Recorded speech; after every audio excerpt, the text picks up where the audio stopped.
Hello everyone, welcome back to my channel that is English field. Friends, आज का जो ये वीडियो है वो बहुत ही इम्पॉर्टेंट होने वाला है आपके लिए। और मैं ये आपको अश्योरेंस दे सकती हूँ कि जो भी मैंने थंबनेल पे लिखा है वो वाकई में सच होगा। By the end of the video you will find एक क्लियर पिक्चर होगी आपके सामने, जिसमें से सबसे पहले तो ग्रामर नाम से, इंग्लिश ग्रामर की मैं बात कर रही हूँ, उस नाम से आपका डर हट जाएगा। किस ट्रैक पे आपको प्रिपरेशन करनी चाहिए। भले ही वीक तो देखिए कोई होता ही नहीं है, मैं कभी नहीं कहती कि कोई भी एस्पिरेंट वीक है या कोई बहुत स्ट्रॉन्ग है। सबके पास में बराबर दिमाग होता है, बस चीज़ों को करने के मेथड अलग अलग होते हैं। सबके माइंड की ग्रास्पिंग पावर अलग अलग होती है। तो किसी को जल्दी समझ में आता है, किसी के कंसेप्ट्स नहीं क्लियर होते हैं तो देर से समझ में आता है। इसलिए अलग अलग तरीके की हर एक इंडिविजुअल पर्सन की अलग अलग तरीके की वो प्रॉब्लम फेस करते हैं वाइल प्रिपेयरिंग फॉर ग्रामर। तो वही सारी चीज़ें हम डिस्कस करेंगे और एकदम पिक्चर क्लियर होगी आपके सामने कि किस तरीके से आपको ग्रामर आखिर में प्रिपेयर करना चाहिए, जिससे कि आपको डिफ़िकल्टी भी ना हो और आप ग्रामर में प्रो हो सको, अगर आज की लैंग्वेज में बोले तो चलिए without making any delay to the point हम डिस्कस करते हैं। क्या क्या वो पॉइंट्स हैं, एकदम पॉइंट बेस्ड मैं यहाँ पे डिस्कशन करूँगी और टू द पॉइंट करूँगी, जिससे वीडियो बहुत ज़्यादा लेंदी भी ना हो। लेकिन प्लीज़ आप वीडियो स्किप करके मत देखिएगा, क्योंकि जितने भी पॉइंट्स हैं वो इंटरकनेक्टेड होंगे, तो शायद फिर आपको समझने में डिफ़िकल्टी हो। तो आइए स्टार्ट करते हैं। मोस्ट रिक्वेस्टेड वीडियो है ये। काफ़ी लोगों ने बोला कि ग्रामर किस तरीके से करे, क्या है, तो सारी चीज़ें मैं यहाँ पे आपको बताऊँगी। सबसे पहले एक चीज़ देखिए कि ग्रामर की प्रिपरेशन के लिए आखिर हमें करना क्या चाहिए। एक सबसे बड़ा रूल आप याद कर लो कि डोंट गो फॉर रट्टाफिकेशन। जो ये रटने वाली हैबिट होती है ना, दिमाग से एकदम निकाल ही दो इस चीज़ को कि रट करके आप ग्रामर को तैयार कर सकते हो। आज नहीं, कभी नहीं कर पाओगे।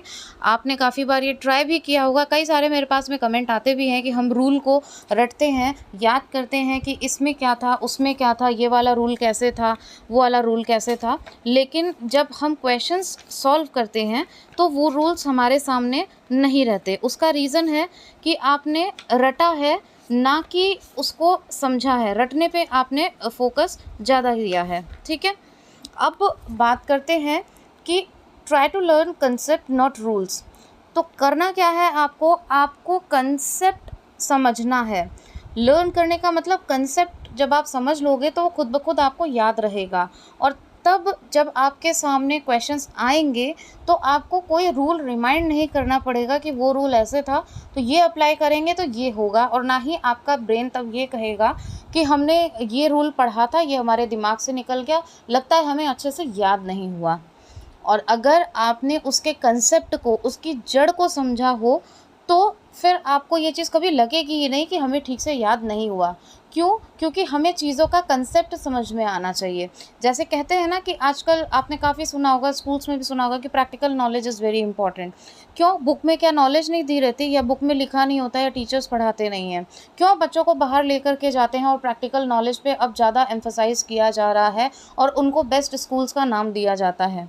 रीज़न सिर्फ यही है कि प्रैक्टिकल नॉलेज से आपको वो कंसेप्ट समझ में आता है।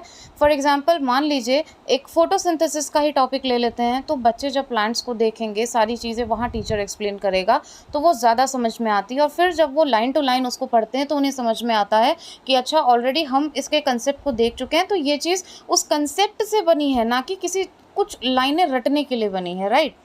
अब इसके लिए जो सबसे ज़रूरी है, इस पॉइंट को पहले हम स्किप करेंगे, सबसे ज़रूरी है बेसिक लर्न करना। कई बार क्या होता है कि हम नेट पे ही सर्फिंग करते रहते हैं, ठीक है, और वीडियो स्क्रॉल करते करते, ढूंढते ढूंढते कौन सा बेस्ट वीडियो हो जो हमें ग्रामर सिखा दे, उसके थंबनेल से अट्रैक्ट होके, या आपको पता है ये सारे मार्केटिंग गिमिक्स हैं, काफ़ी सारी चीज़ें रहती है, तो वो सारी चीज़ें देख के हम, या फिर बहुत से लोगों के कंसेप्ट होते हैं कि हम जिसके सब्सक्राइबर्स ज़्यादा हैं वो ज़्यादा अच्छा पढ़ाते होंगे, ठीक है, और कई लोगों के होते हैं जिस वीडियो पे लाइक बहुत ज़्यादा है वो ज़्यादा अच्छा पढ़ाते होंगे। लेकिन मेरा इंडिविजुअली ये ओपिनियन है कि ये पूरा सोशल मीडिया का प्लेटफॉर्म है। कोई ज़रूरी नहीं है कि किसी के सब्सक्राइबर ज़्यादा हैं तो वो ज़्यादा अच्छा पढ़ाते हों, या किसी के लाइक हैं तो ये किसी को इवैल्यूएट करने का सही तरीका नहीं है। आपको जिससे अच्छे से समझ में आए और चीज़ें क्लियर हो सकें, वो है आपके लिए सबसे पहले सबसे ज़्यादा ज़रूरी। दूसरा, आप किस एग्ज़ाम की तैयारी कर रहे हो और उस एग्ज़ाम की डिमांड क्या है, किस लेवल के क्वेश्चंस आते हैं, वो कंसेप्ट आपको बताए जाएँ, वो है आपके लिए इम्पॉर्टेंट, तो इस हिसाब से आपको सर्च करना चाहिए। और तीसरी बात ये होती है कि बेसिक कहाँ पे है। सबसे पहले तो आप इन सारी चीज़ों को अलग हटा कर के एकदम ग्राउंड ज़ीरो से, जी हाँ, मैं ग्राउंड ज़ीरो की बात कर रही हूँ, उससे आप तैयार करो। अब यहाँ पे बहुत से आपके माइंड में आ रहा होगा, बहुत से लोगों का ये क्वेश्चन हो सकता है कि ग्राउंड ज़ीरो से मैम ने तो बता दिया, बोलने में क्या जाता है, टाइम कितना ज़्यादा लग जाएगा, इतना टाइम लग जाएगा, फिर कैसे करेंगे। तो अब मैं यहाँ पे थोड़ा सा स्टोरी को रिवर्स करूँगी। एक बात बताओ, जब मैंने ग्राउंड ज़ीरो बोला तो आपके माइंड में ये चीज़ स्ट्राइक की कि टाइम तो बहुत लग जाएगा, लेकिन वो इतना टाइम अभी आपको लगता है कि बहुत टाइम लग रहा है, लेकिन अगर रियलिटी में आप देखोगे तो जब आप ग्रामर स्टार्ट करते हो ना तैयार करना, तो वही जो टाइम होता है वो बहुत ज़्यादा हो जाता है जब चीज़ें आपको समझ में नहीं आती है। और फिर उस चीज़ को समझने के लिए आप कितना टाइम वेस्ट कर देते हो या आज तक कर चुके हो, एक बार मुझे कमेंट बॉक्स में कमेंट ज़रूर करना। गलती क्या थी? आपने बेसिक्स से स्टार्ट नहीं किया, बेसिक्स को आपने इग्नोर किया, आपको ये लगा ये तो चीज़ें बहुत ईज़ी है, जबकि रियलिटी ये है कि हर एक छोटे से छोटे क्वेश्चन में बेसिक्स बार बार आते हैं और फिर पलट के आपको देखना पड़ता है। कई लोगों के माइंड में ये आ जाता है कि अरे शायद मैं कमज़ोर हूँ इसलिए समझ में नहीं आ रहा, कई लोग ये सोचते हैं शायद मेरा ये लेवल नहीं है, मैं हिंदी मीडियम से हूँ, कई सारी चीज़ें हैं। ये सारी चीज़ें आप ही के मैसेजेस से मैंने रूल आउट की हैं। तो ये सारी चीज़ें निकल के आती हैं जो कि बिल्कुल मिथ है, बिल्कुल गलत है। ना कोई कमज़ोर होता है, ना कोई बहुत ज़्यादा इंटेलेक्चुअल होता है, बुद्धिमान होता है। मेन बात ये होती है कि सही स्ट्रैटेजी आपको पता होनी चाहिए, आपके पास में एक सही गाइडेंस होनी चाहिए। आधे लोग तो इसीलिए गिर जाते हैं क्योंकि एक राइट गाइडेंस होती नहीं है, आपकी प्रिपरेशन राइट गाइडेंस के अंडर नहीं होती है, ठीक है? तो बेसिक आपका बहुत ज़रूरी है, स्टार्टिंग में टाइम लगे कोई बात नहीं, एकदम निश्फ़िक्र होके आप एक-एक चीज़ को अपना नोट करते जाओ। और हमेशा मैं बोलती हूँ कि किसी के भी नोट्स मत लो यार। आप ये सोचते हो कि सबसे बेस्ट से बेस्ट हम नोट्स ले लेंगे, तो सबसे बेस्ट हम करेंगे। लेकिन एक बात बता दूँ, टाइम बचाने के चक्कर में आप बहुत ज़्यादा अपना टाइम वेस्ट भी कर देते हो और वो रिज़ल्ट भी आपका नहीं आता। रीज़न ये रहता है कि आप पके-पकाए नोट्स उठा लेते हो और नोट्स उठाने के बाद में, मैं ये नहीं कह रही कि आप सोर्सेज़ मत जुटाइए, ठीक है? सोर्सेज़ अगर अच्छे होंगे, चीज़ें अच्छे से आपके पास होंगी तभी आप कुछ कर सकते हो। लेकिन सेल्फ एफ़र्ट जो होता है ना, खुद का एफ़र्ट, आपका माइंड किस तरीके से सोचता है वो अलग है। जिसने वो नोट्स बनाए हैं, उसने अपनी लैंग्वेज में बनाए हैं, अपनी ब्रेन पावर के अकॉर्डिंग बनाए हैं, जिस तरीके से उसको चीज़ें समझ में आती है उस हिसाब से बनाए हैं। लेकिन आपके जो नोट्स हैं, आप जब बनाओगे तो आप अपने कंसेप्ट के अकॉर्डिंग बनाओगे, जिस स्टेप में आपको समझ में आ रहा है उसके अकॉर्डिंग बनाओगे। और अपने खुद को समझने के लिए इंसान क्या करता है, ईज़ी से ईज़ी लैंग्वेज लिखता है। सामने वाला थोड़ी आपके लिए इतना सोचेगा। इसीलिए मैं अधिकतर अपने वीडियोज़ में बोलती हूँ कि आप अपने लिए जितना अच्छा सोच सकते हो ना, उतना कोई दूसरा आपके लिए बिल्कुल भी नहीं सोचेगा। और ये फैक्ट है, आप कहीं से भी उठा के देख लो, ये फैक्ट है। आप आज के टाइम पे अपनी जितनी भलाई कर लोगे ना, कोई दूसरा आपके लिए इतना अच्छे से भलाई के लिए नहीं सोचेगा। किसी की भी बात करो, मैं खुद की बात क्यों ना कर लूँ, आप अपने लिए, हर इंसान अपने लिए सबसे बेस्ट सोचता है। इसलिए आपके जो नोट्स हैं वो बेस्ट से बेस्ट होने चाहिए और वो बेस्ट आप खुद क्रिएट कर सकते हो। सोर्सेज़ आप उठाओ, अलग-अलग सोर्सेज़ लो, ठीक है? जहाँ से भी लो, आप नेट की हेल्प लो, गूगल की हेल्प लो, वाईटी की हेल्प लो, ठीक है? सोर्सेज़ आपके अलग-अलग हो सकते हैं, लेकिन एंड में आपको अपने ही नोट से पढ़ना चाहिए, ये मैं आपको कहूँगी। और बहुत हेल्प करेगा, आप करके देख लेना, क्योंकि पहला आप उसको समझोगे, ठीक है? आप उसके कंसेप्ट को समझोगे, फिर आप उसकी प्रैक्टिस करोगे, फिर आप उसको नोट डाउन करोगे, तो यहीं पे आपकी डबल तिबल मेहनत हो जाएगी और आपको समझ में आएगा चीज़ें क्या है, कैसे है और कैसे बनती हैं। जो आपने जैक्स डेरिडा का डीकंस्ट्रक्शन थ्योरी पढ़ी होगी, क्या वो जो लिटरेरी टर्म्स में है, आपके टीजीटी पीजीटी के सिलेबस में भी है, एलटी में, सभी में आती है। तो ये थ्योरी क्या बोलती है कि तोड़ के पढ़ो, तोड़ के चीज़ों को ज़्यादा अच्छे से समझा जाता है। एक बिल्डिंग है, उसको कितना आप ब्रेक करोगे, ब्रेक करने पे आपको पता चलेगा कि वो बनी कैसे थी, और that is called deconstruction theory. अब एक तो मैंने आपको ऐसे एक्सप्लेन किया, और दूसरा तरीका है, मैं मेरी ही बात को प्रूव कर रही हूँ, और दूसरा तरीका है कि लाइन टू लाइन मैं इसको ऐसे-ऐसे अभी आपके सामने आके पढ़ देती कि अगर आपको ग्रामर सीखनी है तो ये पॉइंट्स होते हैं। डोंट गो फॉर रटाफिकेशन, try to learn concept not rules, don't search perfect book, learn basics, example to rule, practice, और भी बहुत सारी चीज़ें। तो क्या तब आपको समझ में ज़्यादा अच्छे से आता, या फिर अभी जिस तरीके से मैंने आपको डीकंस्ट्रक्शन बताया वो समझ में आया? तो सबसे बड़ी बात यहाँ पे ये भी होती है कि आप किससे पढ़ रहे हो, किससे आपको सबसे ज़्यादा समझ में आता है, वही आपके लिए बेस्ट टीचर है। ना कि वो कि जो चैनल ज़्यादा ऊपर है, क्योंकि ऐसे क्वेश्चन आते हैं मैम किस तरीके से हम देखें, कौन सा चैनल सबसे बेस्ट है, ये सारी चीज़ें। तो आपको जिस टीचर से सबसे अच्छा समझ में आता है, हम स्कूल में क्या करते थे, जिससे हमें ज़्यादा अच्छे से समझ में आता था, उन्हीं को हम कहते थे कि ये टीचर बेस्ट है। पहले इतना ज़्यादा सोशल मीडिया वगैरह नहीं था, तो हम लोग फोकस भी पढ़ाई पे ही करते थे, राइट। अब तो डिस्ट्रैक्शंस बहुत ज़्यादा आ गए हैं, तो जो मेन पॉइंट होता है उससे डिस्ट्रैक्ट होकर इंसान कहीं और ही चला जाता है। आप वाईटी पे अभी कुछ सर्च करने बैठे हो और मेन पॉइंट से जाके बीच में कुछ और आ गया तो उसको देखने लग गए, उसको छोड़ के उसको देखने लग गए, होती है ना ये चीज़ें। तो दिस इज़ कॉल्ड डिस्ट्रैक्शन। इसीलिए आपको जिस भी टीचर से सबसे अच्छा समझ में आता है वो सोर्स आपके लिए बेस्ट है। बाकी कुछ दिमाग में लाने की ज़रूरत नहीं है। वो आप लोग you all are mature enough, खुद सर्च करिए, देखिए, आपको खुद ही समझ में आएगा। क्योंकि देखिए, मेरा हमेशा से मानना है कि एक टीचर ही वो होता है जो टफ़ लैंग्वेज को भी ईज़ी बना के आपके सामने पेश कर सकता है। और सेम उसी टीचर में ये कैलिबर होता है कि ईज़ी से ईज़ी चीज़ भी अगर लिखी हुई होगी ना कोई टॉपिक, तो उसको आपके सामने टफ़ बना के पेश कर सकता है और आपके ब्रेन में बिल्कुल ये चीज़ इंस्टिल कर देगा कि ये तो बहुत टफ़ है, क्योंकि उसने पढ़ाया ही उस तरीके से है। इतना उसको कंफ्यूजिंग वे में क्रिएट कर दिया कि वो वैसे ही आपके समझ में नहीं आएगी, आप उससे फेमिलियर होने से पहले ही दूर भाग जाओगे, ठीक है। तो अब आते हैं हम, ये तो हो गई कंसेप्चुअल बातें। तो इसीलिए बेसिक्स पढ़ने के लिए क्यों मैं बार बार बोल रही हूँ, कई लोगों में बोलती हूँ बेसिक्स पढ़ो।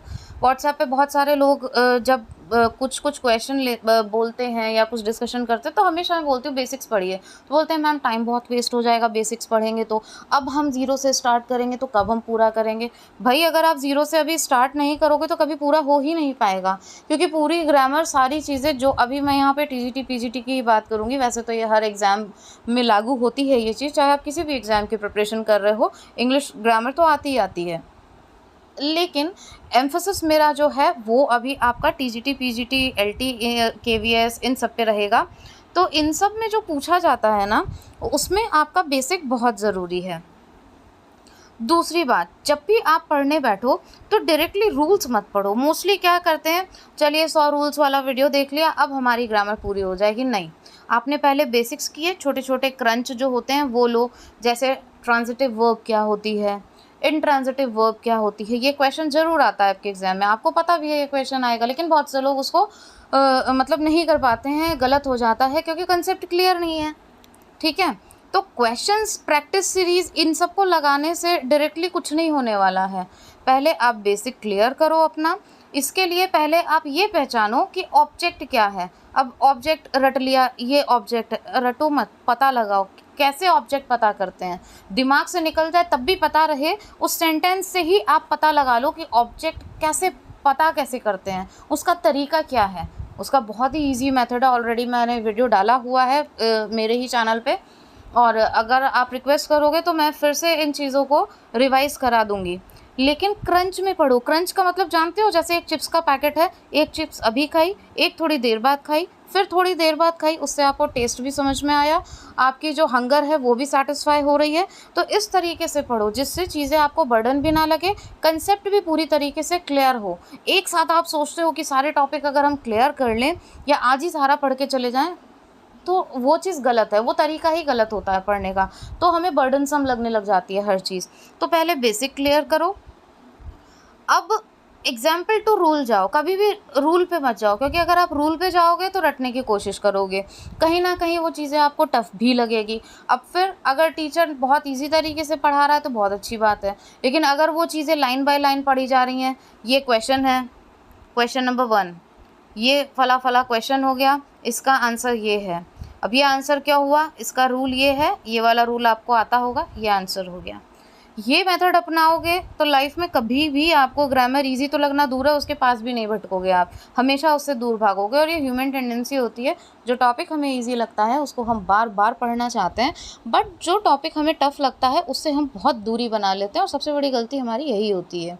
ठीक है, तो इसीलिए एग्जाम्पल टू रूल पढ़ो। किसी भी चीज़ को आप अगर कर रहे हो ना, तो सबसे पहले उसका एग्जाम्पल देखो, उसके बाद में उस एग्जाम्पल से आप रूल की प्रैक्टिस करो, ना कि पहले आप रूल देखो तब आप एग्जाम्पल की प्रैक्टिस करो। ये तरीका बिल्कुल गलत है। आपको करना क्या है, पहले आपको एग्जाम्पल लेना है और उसके थ्रू आपको रूल सीखना है। उससे दो चीज़ें होगी, एक तो विजुअलाइजेशन क्रिएट होगा, मतलब एक पिक्चर क्रिएट हो जाती है आपके सब कॉन्शियस माइंड में कि ये चीज़ ऐसे थी, फिर वो रूल भी आपको रिमाइंड रहता है, हमेशा आप उसको याद कर पाओगे। तो इस तरीके से करना ज़्यादा बेस्ट होता है, और ये हमें एक प्रैक्टिकल नॉलेज देता है कि भाई, क्योंकि एक बात आप समझ लो, मान लो कोई रूल आपने रट भी लिया, लेकिन वो सेंटेंस टू सेंटेंस वेरी करता है, एग्जाम्पल टू एग्जाम्पल वेरी करता है।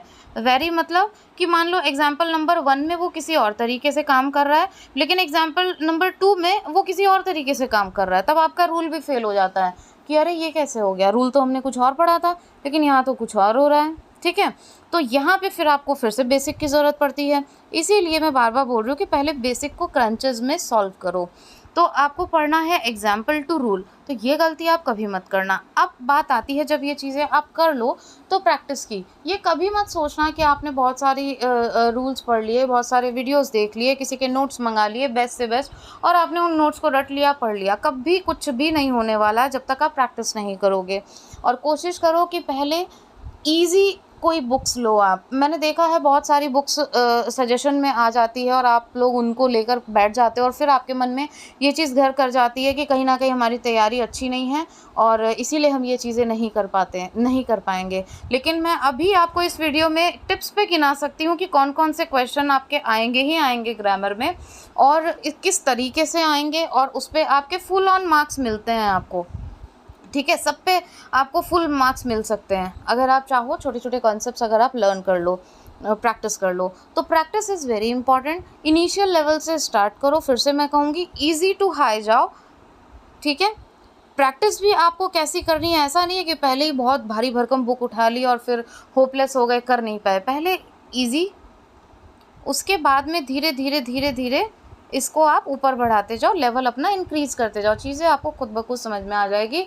और प्रैक्टिस करने पे एक सबसे बड़ी चीज़ ये होती है, आपके सामने एक्सेप्शंस आ जाते हैं, क्योंकि इंग्लिश में अपवाद बहुत होते हैं, रूल के बाद भी अपवाद बहुत होते हैं, और वहाँ पे वो रूल लागू नहीं होता। तो बहुत सारी चीज़ें और भी रूल्स आपके सामने आते जाएंगे आते जाएंगे।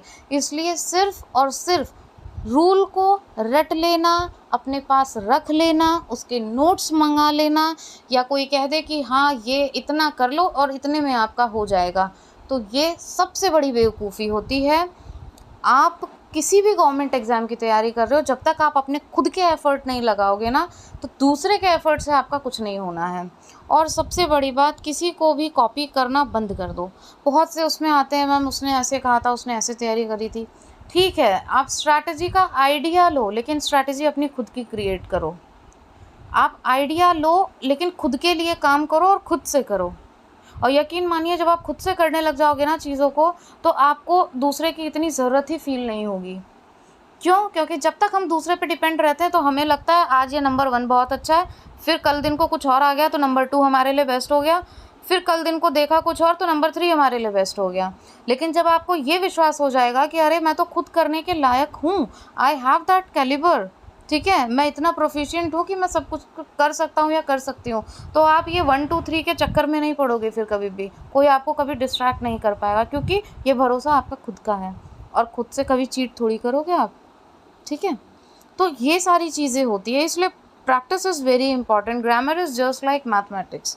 आप जितनी प्रैक्टिस करोगे उतना अच्छा आएगा, और जितना रूल लर्न करोगे, रटोगे, उतना आपका ख़राब होता जाएगा, क्योंकि वो याद रहने वाले नहीं हैं जगह जगह। अब आपको याद होगा 21 वाले उसमें क्वेश्चन एक आया था राउंड, कि ये राउंड वर्ड क्या है, पार्ट्स ऑफ स्पीच का आइडेंटिफिकेशन कैसे करोगे। ये क्वेश्चन 2 से 3 आने ही आने हैं आपके एग्ज़ाम में, श्योर एंड सर्टेन है।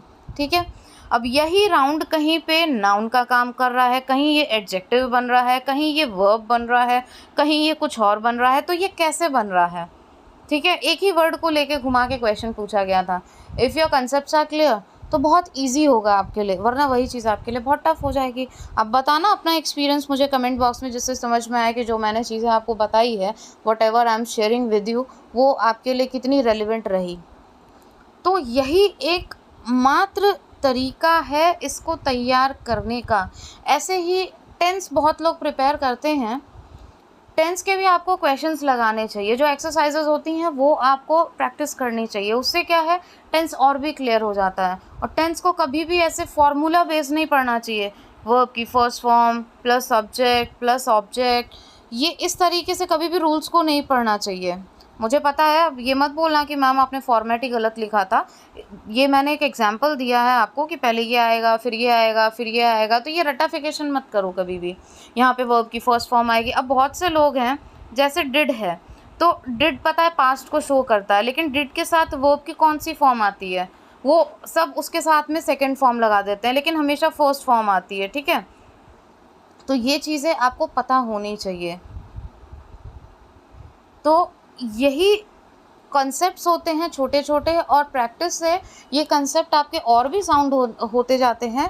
और जितना आप प्रैक्टिस करते जाओगे एग्जाम्पल से ना, उतना ही आपका कॉन्फिडेंस लेवल इंक्रीज़ होता जाएगा। और प्रिपरेशन में confidence is really very important.